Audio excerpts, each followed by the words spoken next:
actually a vote on the questions that you have in front of you. So they're on the bottom half of the sheet. We're going to give you 2 votes each. It's going to be a show of hands, and it's going to obviously depend on trust because we won't be asking anyone to show ID and making records. But please vote twice rather than 5 times, which would rather defeat the purpose. So for those of you who haven't had a chance, the first question is about reducing car use. The second question is about the priority that should be given to sustainable travel, amongst other government priorities at national level. The third question is about cargo bikes. The fourth question is about Scottish Government decisions about budget for sustainable travel, and particularly that 10% target which has been mentioned.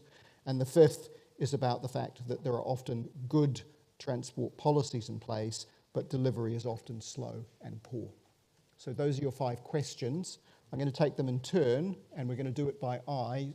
Helen, do you want to be my second pair of eyes, just in case it gets a bit tight, and we need a second opinion? So, car use. Do we need a target to reduce car use? Okay. Second question. How important do you and your... the second question is to do with priorities versus other government spending priorities. Okay. Very good. Next question is cargo bikes and the importance of supporting cargo bikes. Yeah. Okay. The next one is that 10% target for sustainable travel, which is very popular. And finally, the question of the gap between policy and delivery, which is also very popular. Helen, I think that was between the first one and the last 2. Is that fair? Yeah. Could you pick between them or no? Not really. Yeah, if you must put their hands up too slowly at the end, I was going to say 4, but then more went up. Okay. Well, I think we might have time for 3. So we'll move rapidly on. We are slightly ahead of time. I do apologise to the panel for losing track of time there. And if you were affected by that, then you have my apologies. But we will have slightly more time for the next session, which hopefully everyone will benefit from. So the format here is, if I remember correctly,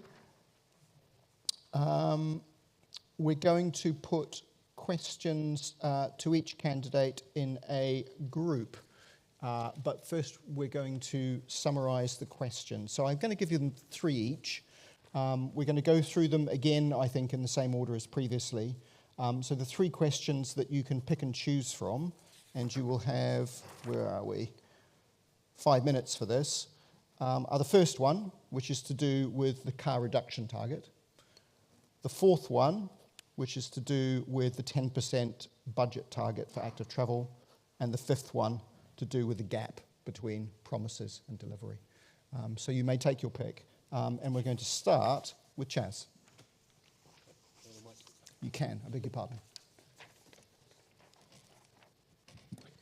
Thanks very much. So I'm going to start with the 5th question, the one about how do we ensure that we deliver on time? And I'm going to give a shout out to Ben Seven, sitting here, of Eddie.bike, who in one of his recent editions of the e-bike newsletter said that what Edinburgh really needs to solve its active travel problems is to get Anne Hidalgo during the transfer window when she comes up and becomes available.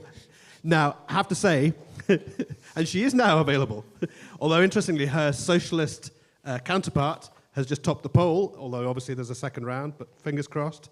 I mean, I think that tells us a lot about whether investment in active travel is really as unpopular as people say it is. Actually, the results in Paris suggest people do like livable streets. So actually, if you have bold politicians who implement these programs, it can be done.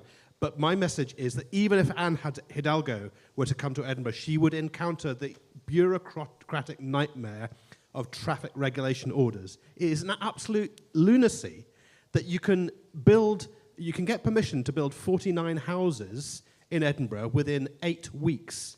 But if you want to build a tiny little section of cycle route, the traffic regulation order will take you months, possibly even years. That's why we need a root and branch reform of the bureaucratic processes that go around active travel delivery. We need the investment, but we also need that reform of the bureaucratic system.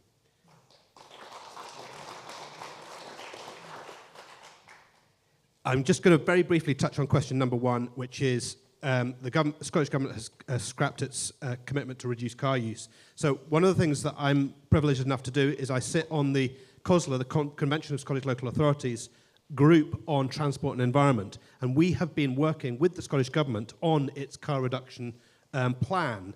And needless to say, there are differing views amongst the different councils about what to do. But there is consistency, certainly between Edinburgh and Glasgow, that we need the powers that were touched on earlier about demand management. Without demand management, without discouraging people from using the least sustainable modes of transport, we're not going to get that modal shift. But actually, the research shows, the Scottish Government research shows, that it can meet its targets if it does use those demand management. So that means congestion charging. It means a workplace parking levy that perhaps, ideally, is not just about workplaces, it's about non-domestic parking places. It's about discouraging people from using their cars, making them think, actually, is there a better way of making this journey? So absolutely, the Scottish Government should reintroduce its target, and it should be bold, and it should crucially include powers over demand management. You've actually got a couple more minutes, Jazz. So we've got 5 minutes each, I think, for combination. So you've slightly exceeded targets, and you do luckily have one more question, which was the one about budgets and the 10% allocation to sustainable transport, which I think you may have views on. Yeah, absolutely. I mean, I mentioned it at the start. 10% is absolutely crucial. As a councillor, I've been a councillor since 2012.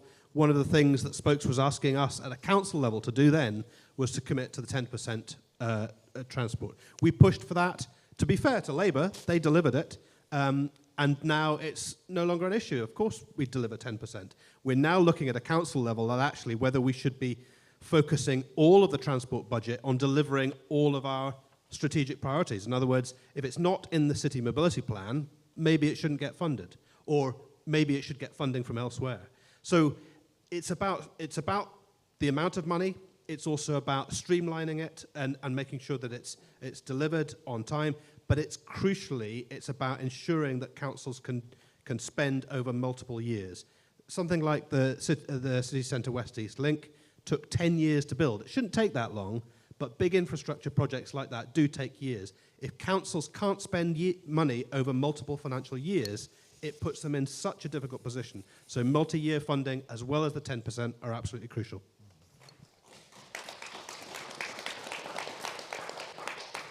Thank you very much, Jazz. So not just the amount of funding, but how the funding is structured, which comes up all the time. So with that, I'm going to pass over to Kate. You've got the same 3 questions, Kate, in 5 minutes. Okay, so if I've got 5 minutes, I'll just answer them all in order. I think we've learned from Chaz that we've got time to do that, so thanks, Chaz. So I agree with a lot of what Chaz said. I'll start with the first one. So in terms of the commitment to reduce car use, I was quite sort of disappointed to see that, but I think the reason that was done is because there's a lot of this which sits not in the hands of the Scottish Government, but in the hands of councils, and different councils are acting in different... Sorry, am I getting heckled? This doesn't seem fair. And I didn't actually hear the heckle either, so I'll just ignore it. Yeah, so a lot of the powers do sit with different councils, and different councils obviously have different political balances and different priorities and act in different ways. I think I'll go back to what I said. You know, I am so disappointed that Edinburgh did not introduce a workplace parking levy. Like, that is not only, you know, we're talking about multi-year funding, £10 million a year, at least, in Edinburgh, that's just coming straight in, that we know that we can spend in whatever way we want to. And it's a demand management tool. We see a reduction in car use. That hasn't been taken up by the administration is just so, so disappointing. So I think these are the kind of choices that are made at local level that we need to really hold our councils to account. In terms of, so I guess that covers the financial support, it was for the transport allocating 10% to active travel. Absolutely. Like, the whole... It's been touched upon. Do you know, when I was thinking about what to say tonight, it is just like a big circle, a big kind of messy circle of all these interdependencies, because you've got, as has been said tonight, you know, planning influences the demand, because if you're building, as is what's happening in Edinburgh, but it's happening in cities across Scotland, you're getting a lot of homes being built just outside the city centre. Developers are still building homes with driveways, and they're not putting in public transport and they're expecting people to drive in. So actually it's up to cities to make the decision about how they're going to manage that. And that has to be about really good active travel, but it has to be about those active travel linking to other forms of public transport so people can get in. You need to think about, so part of it is the carrot, part of it is the stick. So we're thinking, how do we make it a little bit less attractive for people to use their cars, but also how do we make it a lot easier for people to not use their cars? So all of these things are linked. And then finally, in terms of TROs, totally. Do you know, I have a little list of things that if I do become an MSP, there's like a few things that I think I really want to bring these things up and try and get change. And TROs are one of them because it is so frustrating, and the way that they are being politicised in Edinburgh actually at the moment, politicised, and people are going around kind of misleading to say, oh, this is a referendum, it's not a referendum, do you know? And so when you're asking people to give a feedback on TRO, it's, is there something that we've missed? Is there some kind of underlying bit of infrastructure that we didn't realise would interfere with any changes that are made to the roadway? It's not a referendum on whether or not you think this is a good idea, but people are being told this is a referendum. People are getting very agitated. We're then getting loads and loads of people like bringing this up, but actually the people, I've certainly had people who didn't know that there was this referendum happening, and then when projects don't go ahead, they're really upset, and they're writing to me going, why didn't this thing that I thought that was going to happen, that was going to make my life so much better, you know, why didn't that happen? And you're like, well, lots of people complained. So actually, if you want to run referendums, you have to make sure that everyone understands it's a referendum, but really, we shouldn't run referendums. We should enable councils to get on and deliver the infrastructure that keeps our roads safe and makes everyone's lives better. So yeah, that's definitely a thing that I would like to do if I get elected. Thank you, Kate. Well, it was quite quick, wasn't it? You were quick. It was a bit of a rant, but... There's 2 minutes to add to that, I promise. You had 4.5 minutes, not 2.5. That was really quick. No, not quite. Very good. So we're on to Stephen. 5 minutes. 5 minutes. Okay. So I'll try and tackle these 3 questions. I'll try and do them in order as well. I think what you're hearing certainly from the Edinburgh councillors on the panel is actually a kind of consistent view of we're at the coalface trying to tackle these issues.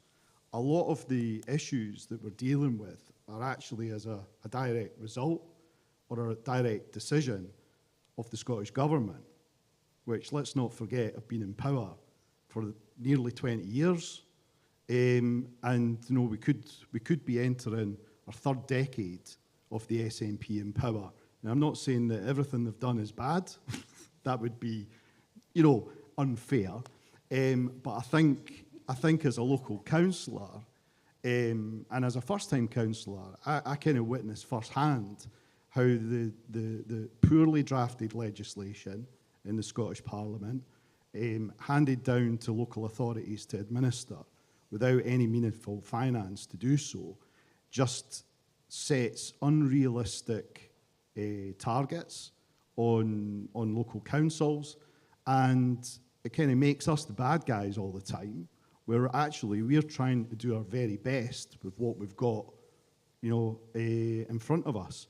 When it comes to the government scrapping its kind of car use targets, the kilometres driven targets, that's because the targets are unrealistic to start with.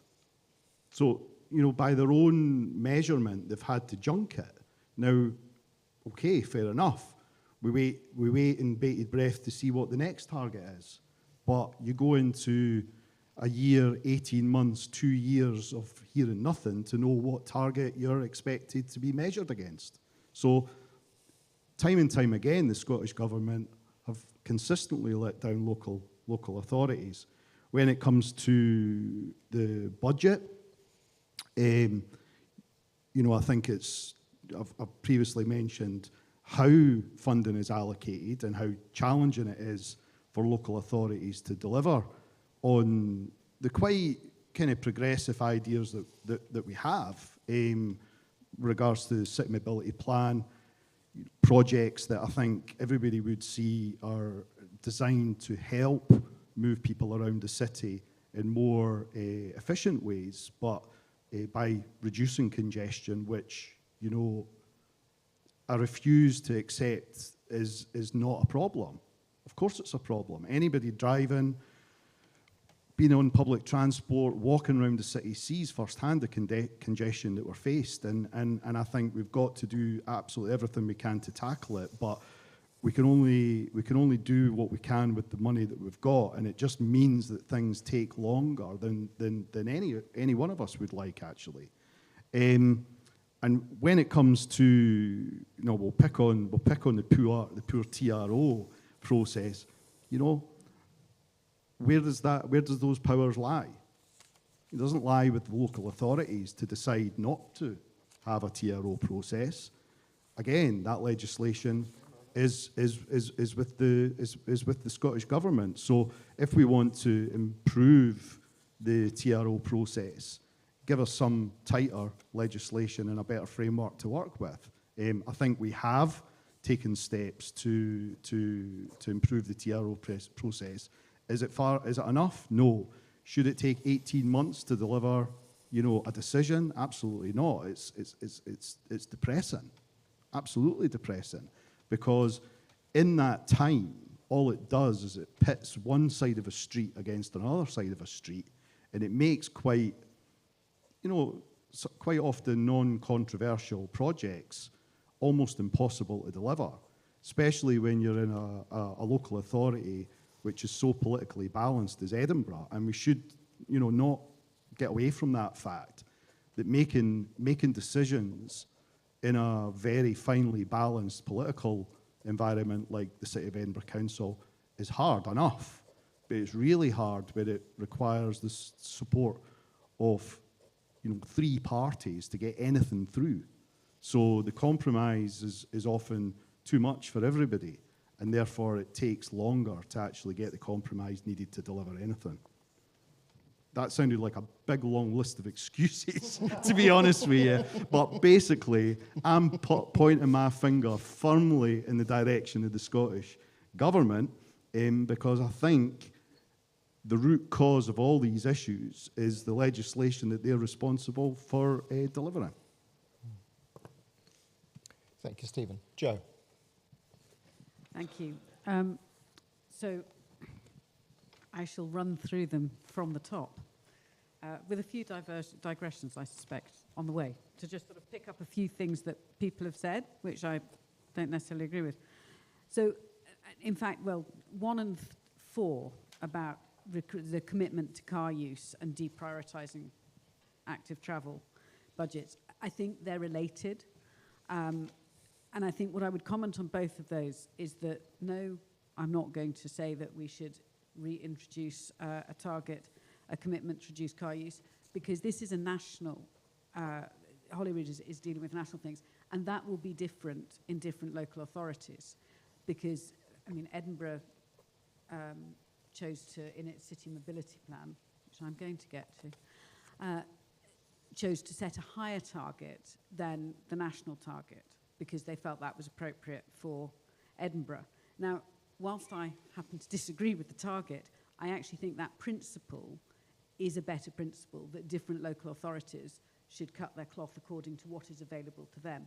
Do they have a good bus service? Do they have the carrots in place whereby it's reasonable to say to people, you could use the bus, you could use your car less, because there are reasonable alternatives? That is not available to everyone across the whole of Scotland. Now, you may say that introducing the target means that we will then deliver the infrastructure to make that possible across the whole of Scotland. But as we've just seen, we've had 20 years of trying this, and that has not happened, which probably means that the crux of all these issues is number 5, the lack of delivery. I have to say, I always find this argument about TROs being the root of all evil and the lack of delivery really convenient, because it's a really convenient stick for local government and local councillors to beat. But my observation of this would be that, yes, it takes an awfully long time to get a TRO through in Edinburgh, but we only have about 2 officers doing it.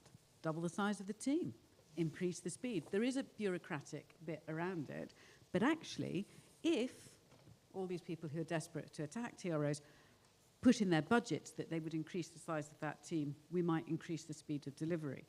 But I think one of the bigger things about the speed of delivery And one of the problems that concerns me is what we've done. So let me go back. 2017, there was a list of active travel projects that we'd consulted on. Everyone broadly agreed on because they were good things to do, and they were a mixture of walking and cycling projects. But we had a list round about the city centre. Southern Arc to take you from Haymarket to Holyrood to improve walking up there. There was one up Morrison Street to improve that walking and pedestrian environment and cycling environment. There was one to come up Hanover Street and Dundas Street to improve cycling on that over to the Meadows. And they sat there. So the new transport convener at that time said, you know, here's this thing. And they said, I've got a new approach. I'm going to write this massive plan, which became the City Mobility Plan. And I sat there and I said, but we've just spent the past 5 years doing the consultations, working with people, and we've got this list of projects, and actually they've got quite a broad reach of acceptance. Why don't you just pick a project, any project, deliver it, and then buy yourself the kudos for having delivered one reasonable chunky project, and then go forward. But we didn't deliver anything for 4 years because they spent the time writing the City Mobility Plan. And when it came to us to do the City Mobility Plan, it was like gold, silver, bronze. And they said, do you want the gold, silver, bronze? Now, of course, being Edinburgh, we voted, well, everyone else voted for the gold standard. I would have voted for the bronze standard, delivered it, and kept moving things forward. Because actually, I think you buy credibility, not by saying, here I have a huge, shiny, unfunded plan, which you're all going to love, which you're not going to love, because actually, and as I said, the minute that hits reality, when you start doing the TRO process and putting the stuff down, you're going to get 50% for, 50% against, because roughly that's what most things look like when you get to that. But I was blown out of the water. I was actually attacked quite viciously by a number of people about that for my lack of belief in that. But I was genuinely trying to be helpful, because I think if you raise people's expectations with consultation in a project, you should go on and deliver it. My observation is we are absolutely wedded to the grand projet rather than getting on and delivering. And until we move away from that to working with people, we're not going to do the big things. Or we're not going to do the little things that lead to the big things. Thank you, Joe. And finally, Sally, thank you. Thank you very much. I think I've touched on some of these questions, so I'll sort of talk around the issues, if that's okay. I think I wanted to start by saying that 20 years ago, I was living in the south of Spain in a city called Sevilla, and at that time, it was one of the most polluted city centres in Europe. The cathedral, which, you know, is about 800 years old, was black. I can remember standing in the Plaza Nueva, waiting for my very regular and excellent bus, and literally coughing with the exhaust fumes that were being belched out by the 50-odd buses that are in Plaza Nueva, waiting to whisk us off to our classes, because I was a teacher. And in 2005, they, with the help of lovely EU funding, which I won't cry about, but which I miss, they decided upon a really radical plan for the city centre of Sevilla. They basically banned traffic. They removed traffic from the city centre, they pedestrianised it, they put in a tram system, they put in the most fabulous network of cycle lanes, and they did it within 3 years. They also built a metro. That took a bit longer because of various reasons that I won't go into, but it was quite funny. Involving a kiosk falling through into a tunnel that they were building because they'd done the wrong height. Anyway, it was fine. The woman was fine. She was uninjured. That, in 2005, was, loved living in Seville. Great stories like that all the time. In 2005, the opposition that there was to that plan was unbelievable. Spanish people are very loud at the best of times. They were incredibly angry. There were manifestaciones on the streets pretty much every day. But the local council, the Ayuntamiento, they were absolutely determined they were going to push this through. They had the impetus, they had the drive, and more importantly, they had the funding. And they made it happen. And you know what? By 2009, everybody in Sevilla absolutely loved their lovely new clean city. The cathedral was cleaned, it's gleaming. Everybody loved their new metro system, the new tram system. They all totally adopted cycle paths. I used to cycle a 20-kilometre round trip every day out to my place of work. It was fantastic. So I know it can work. I've seen it happen, and that is what we need here. So that was really, for the first question, Scottish Government scrapped its commitment to reduce car use. They need to put it back in. Basically, we need to have a target to work towards. We also need the funding and the impetus, the local will for whatever system it is you want to introduce to push that through. And the funding has to be there. I'll go down. Party's view, really instate the scrap policy to allocate 10%. What we are saying as Liberal Democrats is that we are going to prioritise active travel, but it has to be at the heart of a sustainable travel policy. And it has to go alongside things like planning and education and health. So it all has to be taken in a round. We can't do things in isolation. That just won't work. And finally, the delivery is often poor. I've talked a lot about regional transport partnerships. I'm a fan. I think that what we need to be better at is understanding particular local issues. We've heard a lot tonight about Edinburgh city centre. I've learned loads. Thank you so much. I'm really glad we don't have TRO wars in West Lothian. I think what I haven't mentioned, I've heard a couple of people saying that they want to penalise businesses for like workplace parking, which is obviously a local Edinburgh issue. What I'd say is please don't do that. I haven't mentioned, but in addition to being a councillor, I also run the bookshop in Linlithgow. That's my business. I stock spokes maps. Thanks very much. They're great sellers. Hooray! The cost of business at the moment is absolutely sky high. Please don't put any more penalisations on us without consulting us first. So that, again, is something that Liberal Democrats are absolutely key on. None of this can be imposed on businesses, on communities. It has to be done in consultation. That must be about... You've got another 30 seconds or so if you want them. We could talk more about Seville if you like. It's really nice at this time of year. We all love southern Spain, especially at this time of year, as you rightly say. The blossom is just starting to bloom. It's beautiful.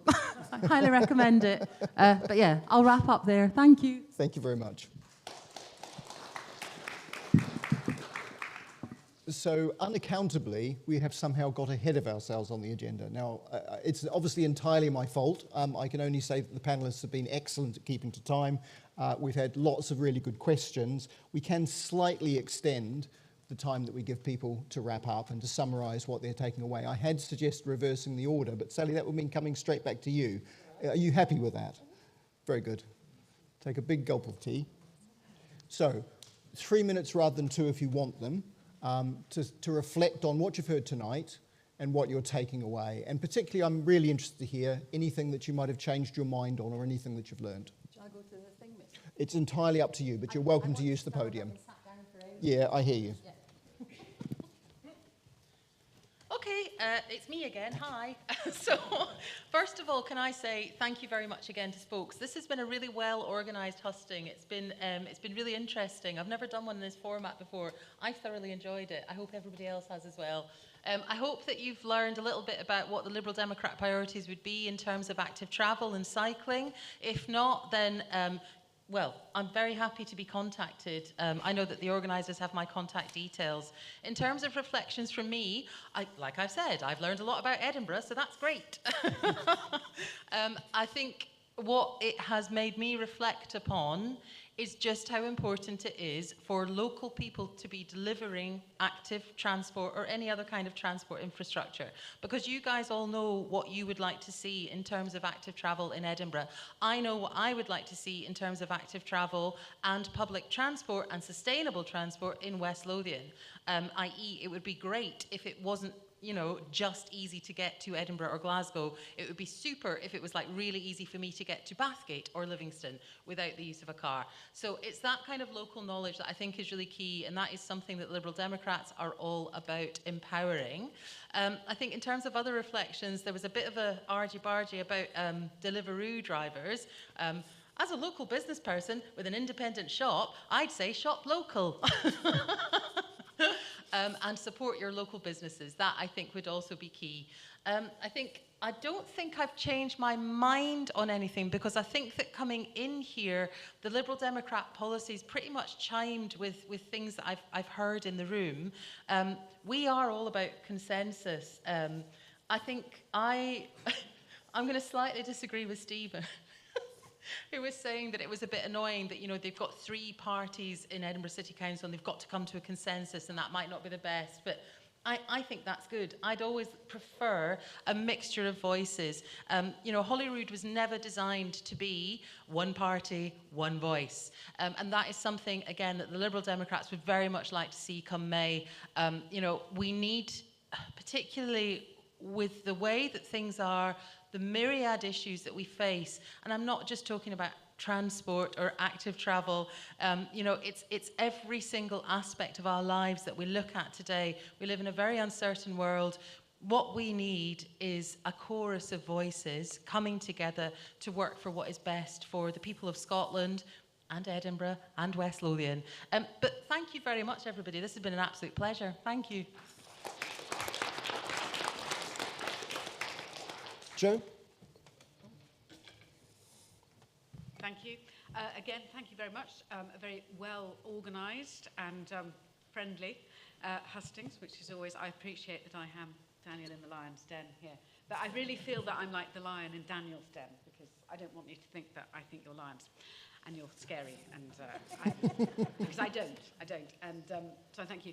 I appreciate that where I'm coming from is not where most of you are coming from. I'd just like to thank you for being very kind this evening. Have I changed my mind on everything? Not really. I still think, I mean, I still come back to, this is about local priorities and the funding coming to the right place, rather than doing, everyone having to apply to someone else's priorities, because Scotland's really different. And Scotland, the different parts of Scotland have different needs. You can see that in Edinburgh, 3 of the 4 parties represented here, who are Edinburgh councillors, actually agree on quite a lot of things, and have delivered certain things. One of the things I want to pick up on, because I don't think I addressed this, is about the demand management, is that using a workplace parking levy, if it's successful, you don't get £10 million a year continuing. You get £10 million in the first year, and it goes steadily down. So that's a really bad way of planning your... It may achieve some aims, but I see this quite often in the council, and I'm thinking, what do you want to do? Is this a source of income, or is this actually about successful demand management? And I think we need to be much clearer about that, because then what you can deliver with that becomes completely different. I wouldn't introduce a workplace parking levy. I realise I hadn't said this, because that concern that Kate articulated about putting extra pressures on business and extra funding on business, since the implementation of the Labour government at Westminster and what they have added on to employment costs, I don't think this is the moment to do it. And ditto a congestion charge. And the other reason I'd be really concerned about a congestion charge in Edinburgh at the moment is because we have exported a lot of housing out with the city. The family housing is largely being built in the local authorities surrounding us. And we haven't really addressed, since the sort of demise of SEStran, which I think still exists, but it sort of sits in a little corner not doing very much, we haven't actually really got together as local authorities together, saying, how do we deal with people coming in? Because if people aren't coming into work, we are seeing pressure on local high streets, which means that 20-minute neighbourhood, which we love in Edinburgh, have a lot of, and are really great, they are slightly under threat where businesses, communities, because they've got more business coming in. So all comes back for me to where this funding comes from, and I'm afraid I haven't changed my mind about anything. And I will just say, electric bikes, and people, Councillor Booth made the point about electric bikes opening up cycling for women. Can I just say, as a very small woman, I'm actually too small for an electric bike, and it's quite scary because they're far too heavy. So, you know, they're not the answer and the panacea for all. So thank you. Thank you, Joe. Very good. And so Stephen next. Do you want to stand, Stephen? Okay, thank you very much. Thanks, Brendan, for excellent chairing. It looks like we're going to finish bang on time, which is always really good. And thanks to all you guys for coming out tonight. It's not the best of weather. I left a Labour Party meeting early tonight to attend this meeting, and I would say that this meeting was a little bit more comradely than the one that I left in the St Chambers. So thank you, thank you for that. Not that your questions were soft or lowball in any way, but I think we had a good debate, and I think we were able to kind of articulate our kind of vision and our priorities, you know, with our own political slant as best we can. You know, I'm not standing for Scottish Parliament. I'm standing in for Daniel Johnson. I am his agent, so it's kind of his job to do what I tell him. So at this moment in time, so when I'm, you know, speaking about what the priorities for the Labour Party should be in the Scottish Parliament, it's very much my own opinion, but I do feed in certainly on transport policy to the party centrally. There'll be much more to come with regards to Labour Party policy on active travel, on transport, and how we plan to do things differently in Scotland if we're able to form our government. And I really hope that extends the debate, and it's a real challenge to the other parties to kind of come up with some good new thinking about how we can do things differently. I mean, I did feel in my contribution earlier that I was a bit kind of moaning transport convener. It's just that I'm faced with the reality of the decisions that we have to take and how challenging it is. I think we do an excellent job in Edinburgh. We could always do more. There is a lot of problems that we're trying to solve. It would be made much easier if we had more power and more money and more political consensus. And you know, it's always a challenge. Edinburgh's a difficult place to do business, but it's a difficult place to do politics. And I think that we keep pushing for better legislation, and I'll keep pushing my own party to ensure that we deliver good, solid policies with regards to transport, which is obviously now my favourite subject, and making sure that active travel is in that mix as we go forward, because it's the only way to meet the targets on car kilometres driven, climate change, and tackling congestion in cities like Edinburgh and in Glasgow as well. So with that, thank you very much this evening, and I'll hand over to the next speaker. Thank you.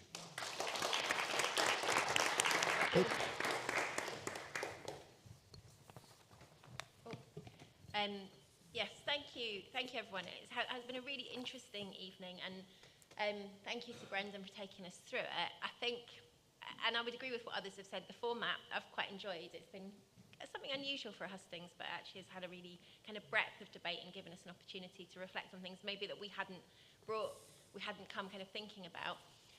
I'm sorry, Brendan, I'm not going to say I've changed my mind. I don't think I've changed my mind, but I think I've maybe learned some things. So one thing I've definitely learned is I want to find out how they do TROs in West Lothian, because it sounds a lot better than how we do them in Edinburgh. So that's something that I'll go away and have a look at. I also think that I was reflecting on, there's quite a lot of consensus here, not complete consensus, but actually I think everyone, we sort of know what the issues are, we kind of know what the solutions are, and we sort of broadly agree on what some of those barriers are. So I do kind of have to pick up on what Stephen was saying. I don't think that there's a political issue, or there shouldn't be a political issue in Edinburgh. There is a finely balanced kind of political dynamic that's happening, but actually there is supposedly a majority of progressive parties who want to take forward progressive active travel policies. And so I think that is the politics of it is something that we should be able to negotiate.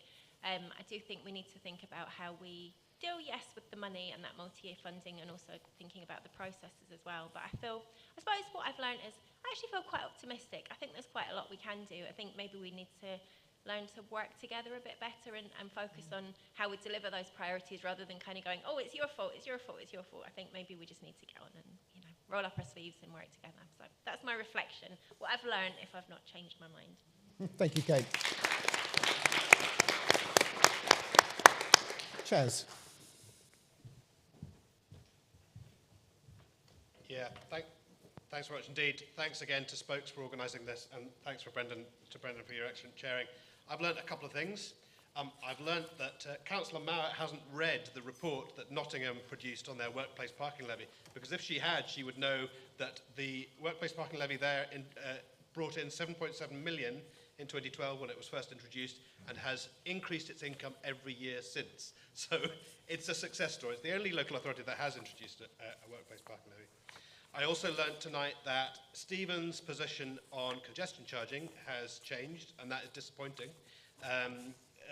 Labour in Edinburgh used to say that they were prepared to consider a congestion charge. Let's not forget it was Andrew Burns, and that's somebody who is from a different political party, but that I have an awful lot of time for, a man of enormous integrity who took that vote on congestion charging to the Edinburgh population. I was devastated by the result. He was as well. But I think that Labour legacy is not something that we should let go so easily. So that's something else that I learnt. The main thing that I learnt tonight, and it was a sort of relearning, was what Kate said at the start, is that she is an aspiring cyclist. She wants to cycle, but she just does not feel safe on the roads. And I think that is a reminder to me and to the many other confident cyclists that actually, when people say, oh, you're just building another cycle lane for the bloomin' cyclists, actually, it's not the people who already cycle that we're building those for. It's the people who want to cycle, but who do not feel safe cycling. And that is a reminder of the value of the work that we're all doing. So please keep doing what you're doing. Thank you.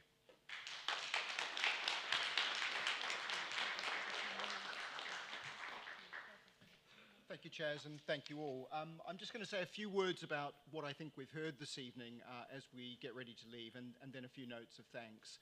In terms of common themes, I think something that came through very strongly was a frustration at the slowness of progress. Even where there seems to be quite a high degree of consensus, it just seems to be very difficult to get things done. Now, there might be different views about why that is, ranging from budgets, how they're structured, as well as their amounts, as well as questions of planning and TRO.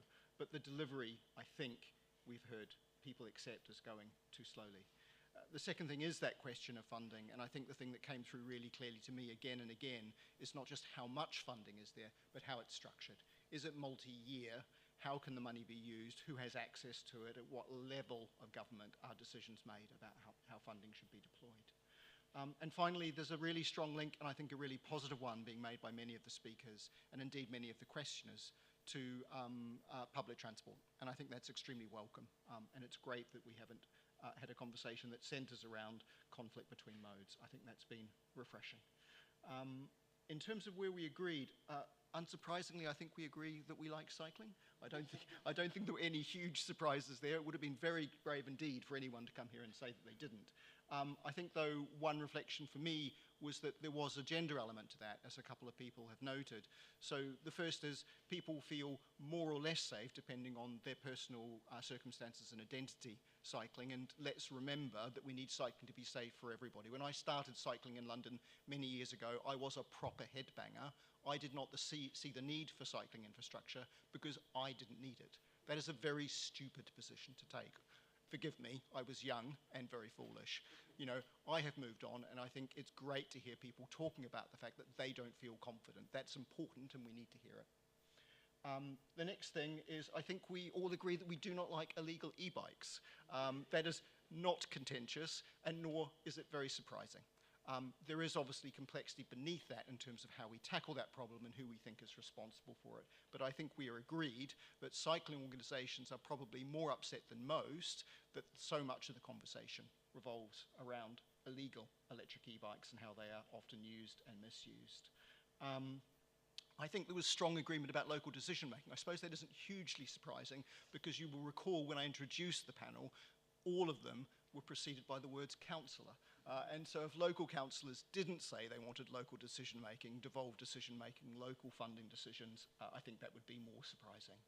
I think we'll also agree it was quite hard to stick to the national issues, but all politics is local.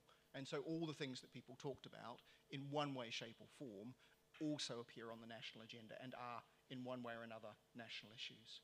Things that we disagreed about were perhaps fewer and further between.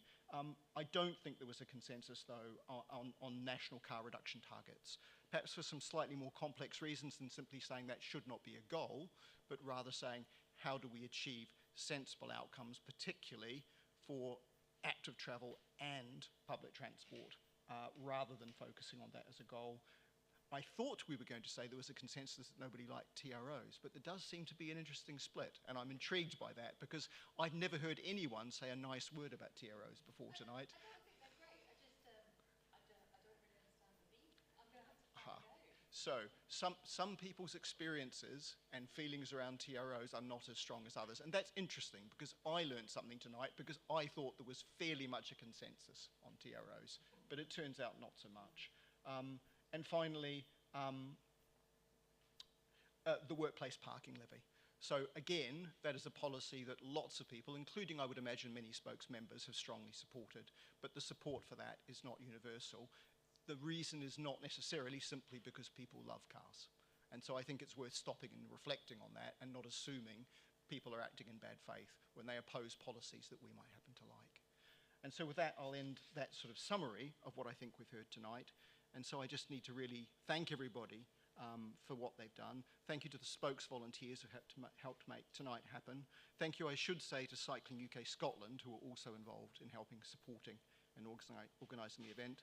Thank you for the candidates for engaging so actively and in such good humour. I think that was extremely welcome. And particularly thank you for the audience. You worked pretty hard tonight. You came out on a fairly miserable Monday night. I'm extremely grateful to you. And magically, we have finished 20 minutes early, which I never thought I would be saying.